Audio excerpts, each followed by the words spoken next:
The sun has got his hat on. Hip, hip, hip, hooray. The sun has got his hat on and he's coming out today. And still to come tonight, the weather. Thanks, Pete. We've had our hottest November ever, and it'll be a sunny start to December. The year is 1980. Hundreds and thousands of bronzed Aussies were enjoying the sun, sand and surf on beaches around the country.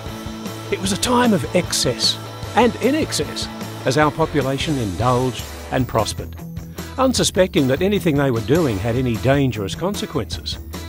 But with melanoma rates also soaring up the charts, something had to change their minds. And fast.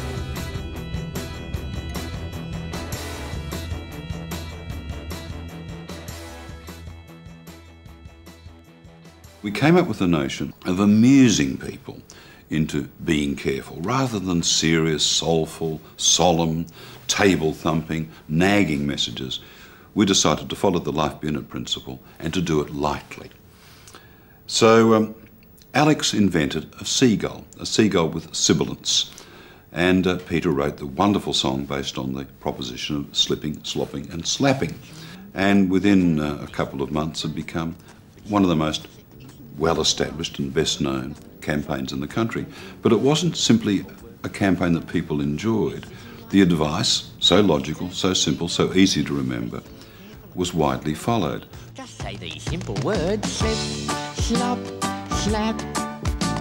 It sounds like a breeze when you say it like that. Slip, slop, slap, na-na. In the sun this summer day.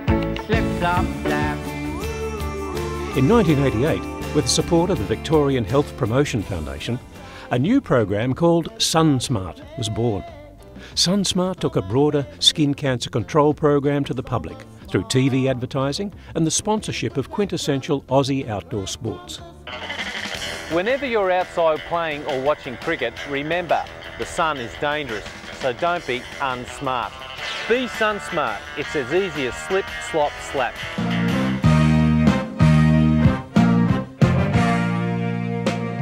In the early 90s, change was on our sun-kissed horizon.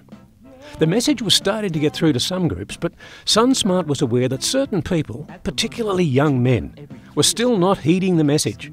So they became our focus. So get SunSmart and save your skin. Before you go out, always slip on a shirt, sunscreen and... The program began to focus on community groups. Schools and kindergartens were getting on board with the SunSmart message, and today the SunSmart Schools program is one of the most successful public health interventions in primary schools, reaching more than 400,000 Victorian children. In the mid-90s, despite high awareness of the slip, slop, slap message, it was Nirvana's teen spirit that caused the most concern, as young people continued to fry themselves in the sun. Despite the warnings, 100,000 young Victorians are getting themselves sunburnt every weekend. Their exposure to harmful ultraviolet rays means they're increasing their risk of skin cancer. SunSmart decided to create an edgy campaign designed to get the message across, with some attitude. And one of those nasty little buggers is being cut out right now. So unless you want to end up wearing your bum on your nose... In 2000, the Y2K bug turned out to be a fizzer, and the information age continued to broaden our horizons. SunSmart moved with the times, again creating a clever and edgy campaign. Cancerous melanomas. In 2005, the Slip, Slop, Slap campaign needed a rev-up, so the SunSmart message extended from slip, slop, slap to include seek shade and slide-on sunglasses. Slip, slop, slap, seek and slide. Slip on a shirt, slop on sunscreen, slap on a hat, seek shade, slide on sunnies. Sun safety in the workplace was reinforced, and workplaces were supported to implement UV policies. If something looks amiss on this building site, it's probably the absence of bare chests and the popularity of hats. And if Work Cover Minister Rob Hulls gets his way, that trend will extend across Victoria. The days of singlet tops and footy shorts on work sites are over. One of the most tragic and inspiring moments from this decade was the story of Claire Oliver, the brave woman who dedicated the final days of her life to telling Australians about the dangers of solariums. in 1 week and a bit, it's my 26th birthday, and I sit here and I don't even know whether I'm going to make that. And not die at the age of 26, because I don't want to. Her messages inspired groundbreaking legislation in Victoria to regulate solariums.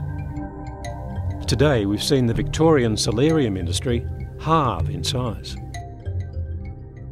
When you think about how we baked ourselves in the sun 30 years ago, to how smart we are today, the SunSmart program has been incredibly successful in shifting perceptions and changing behaviours. It's now part of the Australian psyche and culture. When we're out and about, it's always SunSmart time.